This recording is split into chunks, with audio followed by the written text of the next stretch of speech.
ಅದ್ರ ವಿಶೇಷವಾಗಿ ನಮ್ಮ ಬಂಗಾರಪೇಟೆ ತಾಲೂಕಿನಲ್ಲಿ ತಾಲೂಕು ಪಂಚಾಯಿತಿಯಲ್ಲಿ ಕಾರ್ಯನಿರ್ವಹಿಸುತ್ತಿರುವ ಕಾರ್ಯನಿರ್ವಹಣಾಧಿಕಾರಿಗಳಾದಂತ ರವಿಕುಮಾರ್ ರವರ ದರ್ಬಾರ್ ಹೇಗಿದೆ, ಅವರ ಕರ್ಮಕಾಂಡ ಏನು ಅಂತ ಹೇಳಿದ್ರೆ, ಅವರು ಸರ್ಕಾರದಿಂದ ಬಂದಿರತಕ್ಕಂಥ ಅನುದಾನಗಳನ್ನ ಸರಿಯಾದ ರೀತಿಯಲ್ಲಿ ಇದುವರೆಗೂ ಯಾವ ಗ್ರಾಮ ಪಂಚಾಯಿತಿಗೂ ವಿತರಣೆ ಮಾಡಿರಲ್ಲ. ಆ ಸಂಬಂಧಪಟ್ಟಂತ ಗ್ರಾಮ ಪಂಚಾಯತಿ ಅಭಿವೃದ್ಧಿ ಅಧಿಕಾರಿಗಳು ಕೊಡುವಂತ ಶೇಕಡಾವಾರು ಹಣವನ್ನ ಇವರೇ ಪಡಿತಾ ಇದ್ದಾರೆ ಅಂದ್ರೆ ಇದು ಯಾವುದೇ ರೀತಿ ತಪ್ಪಾಗಲ್ಲ, ಇದು ಯಾವುದೇ ರೀತಿ ಸಂದೇಹ ಇಲ್ಲ. ರವಿಕುಮಾರ್ ಅವರ ಚರ ಮತ್ತು ಸ್ಥಿರಾಸ್ತಿ ತನಿಖೆ ಆಗಬೇಕು. ಅವ್ರು ಕಟ್ಟಿರ್ತಕ್ಕಂಥ ಮಹಲ್ಗಳೇನಿದೆ, ಅವ್ರ ಕಲ್ಯಾಣ ಮಂಟಪಗಳೇನಿದೆ ಅನ್ನೋದನ್ನ ಎಲ್ಲದನ್ನು ಸಂಪೂರ್ಣವಾಗಿ ನಾನು ಮಾಧ್ಯಮದಿಂದ ನಾನು ದಾಖಲೆಗಳಿಂದ ಪ್ರಸ್ತುತಪಡಿಸ್ತಾ ಇದ್ದೀನಿ. ಮತ್ತು ಅವರ ವಿರುದ್ಧ ನಾನು ಮುಂದಿನ ದಿನಗಳಲ್ಲಿ ನಾನು ಜಿಲ್ಲಾ ಪಂಚಾಯತ್ ಕಚೇರಿಯ ಮುಂದೆ ನಾನು ಹೋರಾಟ ಮಾಡ್ಲಿಕ್ಕೆ ಸಜ್ಜಾಗಿದ್ದೇನೆ ಅಂತ ಹೇಳ್ಬಿಟ್ಟು ಈ ಸಂದರ್ಭದಲ್ಲಿ ಮಾಧ್ಯಮದ ಮೂಲಕ ನಾನು ತಿಳಿಸ್ತಾ ಇದ್ದೀನಿ. ಆದರೆ ಈ ಒಂದು ಭಾರತ ದೇಶದ ಕರ್ನಾಟಕ ರಾಜ್ಯದಲ್ಲಿ ಯಥೇಚ್ಛವಾಗಿ ಪಂಚಾಯತ್ ರಾಜ್ ಇಲಾಖೆಗೆ ಕೋಟ್ಯಾಂತರ ರೂಪಾಯಿ ಅನುದಾನಗಳು ಬರುತ್ತೆ. ಆ ಕೋಟ್ಯಾಂತರ ರೂಪಾಯಿ ಅನುದಾನಗಳು ಜಿಲ್ಲಾ ಪಂಚಾಯತ್ ಬಂದ್ರೆ PWD ಇಲಾಖೆಗೂ ಬರುತ್ತೆ, PWD ಇಲಾಖೆಗೆ ಬಂದ್ರೆ ಜಿಲ್ಲಾ ಪಂಚಾಯತಿ ಇಲಾಖೆಗೆ ಬರುತ್ತೆ.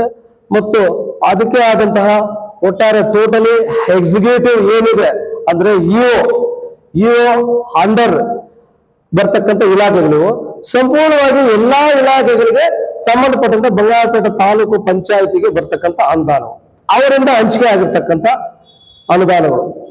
ಆ ಅನುದಾನಗಳನ್ನ ಸರಿಯಾದ ರೀತಿಯಲ್ಲಿ ಬಳಕೆ ಮಾಡದೆ ಸರಿಯಾದ ರೀತಿಯಲ್ಲಿ ಯುಟಿಲೈಸ್ ಮಾಡಲ್ಲ.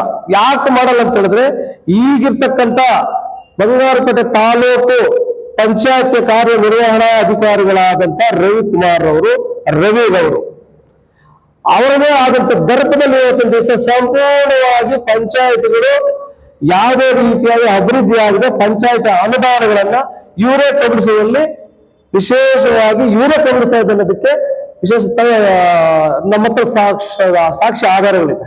ಇವರೇ ಕಬಳಿಸ್ತಾ ಇದ್ದಾರೆ. ಪಂಚಾಯತಿ ಅಭಿವೃದ್ಧಿ ಅಧಿಕಾರಿಗಳು ದಿಕ್ತಪ್ಪಿಸೋದು ಇವರೇ.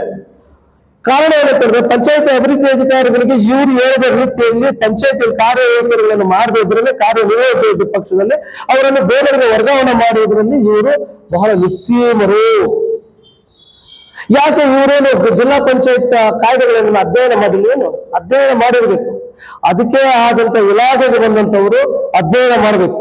ಆ ಕಾಯ್ದೆಗಳನ್ನ ಅಧ್ಯಯನ ಮಾಡಿ ಯಾವ ಪಂಚಾಯತ್ಗೆ ಎಷ್ಟು ಅನುದಾನಗಳು ಬರುತ್ತೆ, ಯಾವ ಅನುದಾನಗಳನ್ನ ಯಾವ ಹಳ್ಳಿಗಳಿಗೆ ಆ ಕಾಮಗಾರಿಗಳನ್ನ ಮಾಡಿದ್ರೆ ಹಳ್ಳಿ ಅಭಿವೃದ್ಧಿ ಆಗುತ್ತೆ ಅನ್ನುವಂಥದ್ದನ್ನ ಇವರು ಮನದಟ್ಟು ಮಾಡ್ಕೊಂಡಿದ್ದಾರೆ. ಆದ್ರೂ ಕೂಡ ಉದ್ದೇಶಪೂರ್ವಕವಾಗಿ ಹಳ್ಳಿಗಳನ್ನ ಅಭಿವೃದ್ಧಿ ಪಡಿಸಿದ್ರೆ ಇವ್ರಿಗೆ ನನಗೇನು ಬರುತ್ತೆ, ನಾನು ಯಾರಿಗೂ ಶೇಕಡವಾರ ಹಣವನ್ನು ಯಾರಿಗೂ ಇದು ಮಾಡ್ತಾರೆ ಗೊತ್ತಿಲ್ಲ.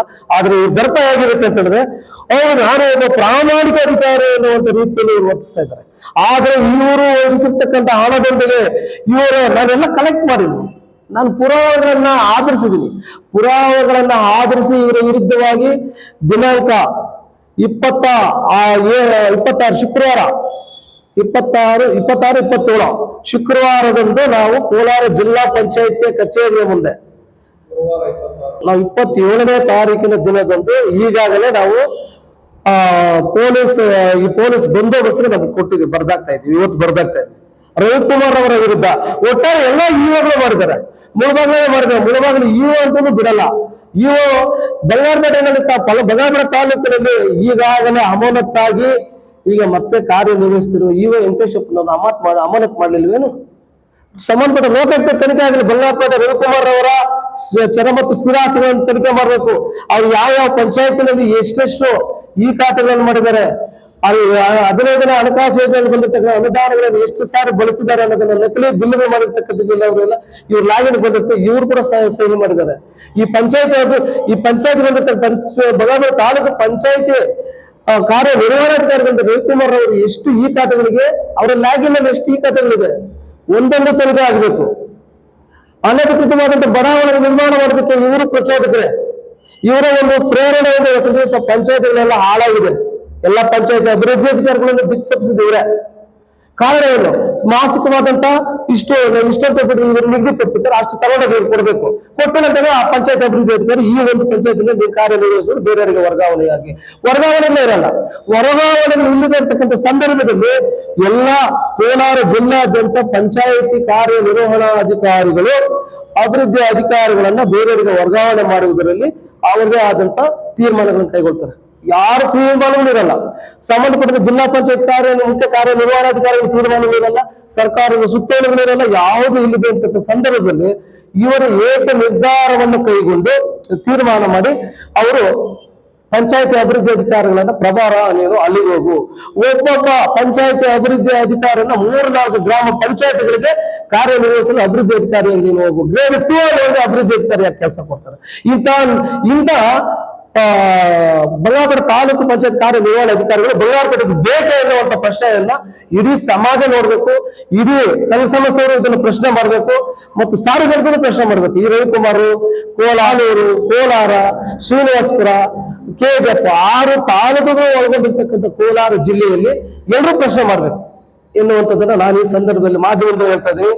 ಮತ್ತು ಪಂಚಾಯತಿ ಅಭಿವೃದ್ಧಿ ಅಧಿಕಾರಿಗಳು ತಲಾ ಒಂದೊಂದು ಗ್ರಾಮ ಪಂಚಾಯತ್ಗೆ ಇಷ್ಟು ಎನ್ನುವಂಥದ್ದು ರೀತಿಯನ್ನು ಈ ರವಿಕುಮಾರ್ ಕೊಡ್ಲೇಬೇಕಂತೆ. ಕೊಟ್ರೆ ಮಾತ್ರ ಅವರು ಇಲ್ಲಿ ಕಾರ್ಯನಿರ್ವಹಿಸಲಿಕ್ಕೆ ಸಾಧ್ಯ. ಕಪ್ಪಲಮರ್ಗದಲ್ಲಿ ಒಬ್ಬ ಪಂಚಾಯತ್ ಅಭಿವೃದ್ಧಿ ಅಧಿಕಾರಿ ಇದ್ದಾರೆ, ಯಲ್ಲಪ್ಪ ಅಂತೇಳಿ. ಅವ್ರದ್ದು ಮೂಲತಃ ಅವ್ರ ಜನ್ಮಸ್ಥಳ ಮಲ್ಲಪನಲ್ಲಿ, ಬೇರೆ ಸಮಯದಲ್ಲಿ ಬಿಲ್ ಕಲೆಕ್ಟರ್ ಆಗಿದ್ರು. ಅಲ್ಲಿಂದ ಕಪ್ಪಲಮರ್ಗಗೆ ಸೆಕ್ರೆಟರಿ ಆಗಿ ಕಾರ್ಯದರ್ಶಿಯಾಗಿ ನೇಮಕ ಆದ್ರು. ಕಾರ್ಯದರ್ಶಿಯಾಗಿ ಅಧಿಕಾರ ಸ್ವೀಕರಿಸಿದಾಗಿದ ತಕ್ಷಣ ಇವಾಗ ಅಲ್ಲೇ ಅವರು ಒಳ್ಳೆ ಪೀಡಿಯಾಗಿ ಅಲ್ಲೇ ಕಾರ್ಯನಿರ್ವಹಿಸ್ತಾ ಇದ್ದಾರೆ. ಈಗ ಅವರ ದೌಲತ್ತು ಹೇಗಿದೆ ಅಂತ ಹೇಳಿದ್ರೆ, ಯಲ್ಲಪ್ಪನವರ ದೌಲತ್ತು ಸಂಬಂಧಪಟ್ಟಂತ ಕೋಲಾರ ಜಿಲ್ಲೆಗೆ ಸಂಬಂಧಪಟ್ಟಂತ ಜಿಲ್ಲಾ ಪಂಚಾಯತ್ ಮುಖ್ಯ ಕಾರ್ಯನಿರ್ವಹಣಾಧಿಕಾರಿಗಳಾದಂತ ರೀತಿಯಲ್ಲಿ ವರ್ತಿಸ್ತಾ ಇದ್ದಾರೆ.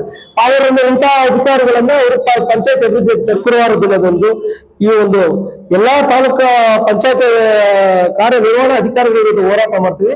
ಆದರೆ ಇದೊಂದು ವಿಶೇಷವಾಗಿ ಬಂಗಾರಪೇಟೆ ತಾಲೂಕು ಪಂಚಾಯತಿ ಕಾರ್ಯನಿರ್ವಹಣಾಧಿಕಾರಿಗಳಾದಂತ ರವಿಕುಮಾರ್ ಅವರ ವಿರುದ್ಧ ನಾವು ಶುಕ್ರವಾರದಂದು ಜಿಲ್ಲಾ ಪಂಚಾಯತ್ ಮುಖ್ಯ ಕಾರ್ಯನಿರ್ವಹಣಾಧಿಕಾರಿಗಳ ಕಚೇರಿಯ ಮುಂದೆ ನಾವು ಸಾಂಕೇತಿಕವಾದಂತಹ ಒಂದು ಧರಣಿ ನಾವು ಮಾಡ್ತಾ ಇದೀವಿ ಅಂತ ಈ ಸಂದರ್ಭದಲ್ಲಿ ನಾವು ಮಾಧ್ಯಮದ ಮುಂದೆ ನಾವು ಪ್ರಸ್ತುತಪಡಿಸ್ತಾ ಇದೀವಿ. ಜೈ ಭೀಮ್, ಜೈ ಕರ್ನಾಟಕ.